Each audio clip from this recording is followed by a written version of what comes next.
Assalamualaikum warahmatullahi wabarakatuh. Selamat pagi semuanya.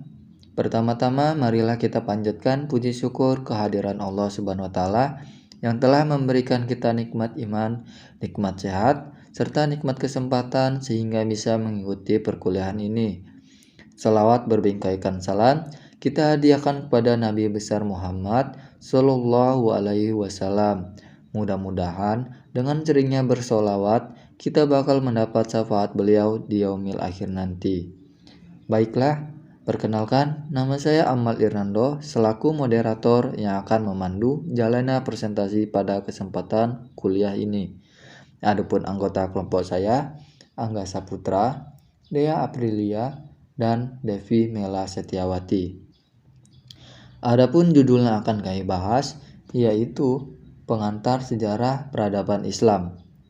Baik teman-teman, tak perlu banyak kata-kata lagi dari saya, mari kita mulai saja presentasi kita. Sebelum itu, marilah kita mengucapkan lafaz basmalah. Bismillahirrahmanirrahim. Marilah kita mulai presentasi kita hari ini. A. Arti sejarah peradaban dan Islam. Arti sejarah. Sejarah secara etimologi berasal dari bahasa Arab sejarah yang mempunyai arti pohon kehidupan dan kita kenal dengan bahasa ilmiah yakni histori. Histori berasal dari kata benda Yunani yaitu historia, berarti sesuatu penjelasan sistematis mengenai seperangkat gejala alam, baik susunan kronologi yang merupakan faktor atau tidak di dalam penjelasan. Sedangkan dalam bahasa Arab sendiri, istilah sejarah dikenal dengan tarikh, yakni cabang ilmu pengetahuan yang berkenaan dengan teknologi, berbagai peristiwa. Menurut pembagian waktu, pengertian istilah sejarah itu dapat diartikan ke dalam arti sempit dan arti luas. Dalam arti sempit, sejarah adalah dimulai semenjak manusia mengenal tulisan. B. Arti peradaban. Definisi peradaban. Peradaban adalah suatu istilah yang digunakan untuk menyebutkan bagian-bagian atau unsur-unsur suatu kebudayaan yang dianggap harus maju dan indah. Peradaban adalah pertumbuhan melalui perkembangan pengetahuan dan kecakapan sehingga orang memungkinkan memiliki tabiat beradab. Peradaban adalah untuk menunjukkan keadaan beradab, artinya memiliki tabiat dan pengendalian diri. Peradaban adalah kemajuan lahir batin yang menyangkut sopan santun, budi bahasa, dan kebudayaan suatu bangsa. Peradaban Islam merupakan tabiat tingkah laku yang dibangun atas nilai-nilai Islam dan dibawa oleh kewahyuan Islam sendiri, yang mana kemudian dikembangkan oleh masyarakat. Peradaban Islam adalah kemajuan yang menyangkut sopan santun, budi bahasa, dan tabiat yang diorientasikan pada Al-Quran dan hadis. Materi selanjutnya yaitu arti Islam. Islam adalah agama samawi yang diturunkan oleh Allah kepada seluruh manusia melalui utusannya, yaitu Nabi Muhammad. Ajaran Islam terdapat dalam kitab suci Al-Quran dan Sunnah Rasulullah. Keduanya menjadi pegangan utama bagi penganut Islam dalam menjalani kehidupan. Islam dapat dilihat dari dua sisi. Yang pertama, Islam dalam arti ajaran dasar Al-Quran dan hadis.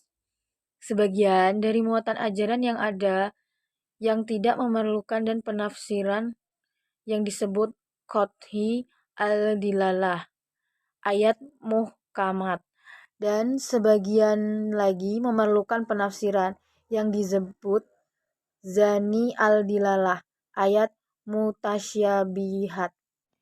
Yang kedua, Islam dalam arti hasil penafsiran ulama, sarjana, dan kaum intelektual muslim terhadap teks-teks ajaran dasar Islam.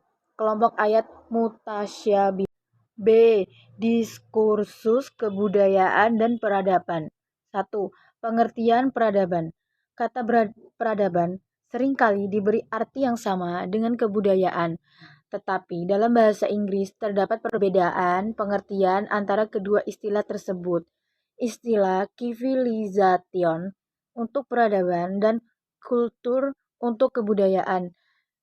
Demikian pula, dalam bahasa Arab dibedakan antara kata tasakofah kebudayaan dan hadharah kemajuan dan tamadun peradaban. Menurut A.A. Fizi, peradaban Civilization dapat diartikan dalam hubungannya dengan kewarganegaraan karena berasal dari kata civic Latin atau civil Inggris yang berarti seseorang warga negara yang berkemajuan. Dalam hal ini, peradaban diartikan dalam dua cara. Yang pertama, proses menjadi berkeadaban, dan yang kedua, suatu masyarakat manusia yang sudah berkembang atau maju. 2. Meraih kejayaan Islam dengan iptek. Berdasarkan penjelasan Ibnu Khaldun tentang kebangkitan suatu peradaban, jika umat Islam ingin membangun kembali peradabannya, mereka harus menguasai ilmu pengetahuan dan teknologi. Tanpa ini, kebangkitan Islam hanya akan menjadi utopia belaka. Menurut Ibnu Khaldun, wujud suatu peradaban merupakan produk dari akumulasi tiga elemen penting, yaitu 1. Kemampuan manusia untuk berpikir yang menghasilkan sains dan teknologi. Yang kedua, kemampuan berorganisasi dalam bentuk kekuatan politik dan militer.